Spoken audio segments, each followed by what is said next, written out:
प्रकरणी आज निकाल लागणार आहे। मुंबईच्या एनआय विशेष न्यायालयामध्ये हा निकाल लागणार आहे, त्यामुळे संपूर्ण देशाचं लक्ष या निकालाकडे लागलेलं आहे। सध्या पोलिसांचा कडक बंदोबस्त एनआय विशेष न्यायालयाच्या बाहेर करण्यात आलेला आहे।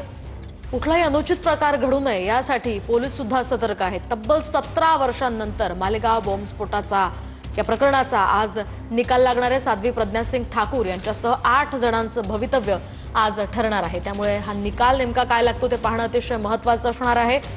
अधिकची माहिती जाणून घेऊयात आमचे प्रतिनिधी कृष्णा सुमार वाडकर यांच्याकडून। कृष्णा, काय सांगाल? मुंबई सत्र न्यायालयाबाहेर सध्या पोलीस बंदोबस्त वाढवण्यात आल्याचं पाहायला मिळत आहे।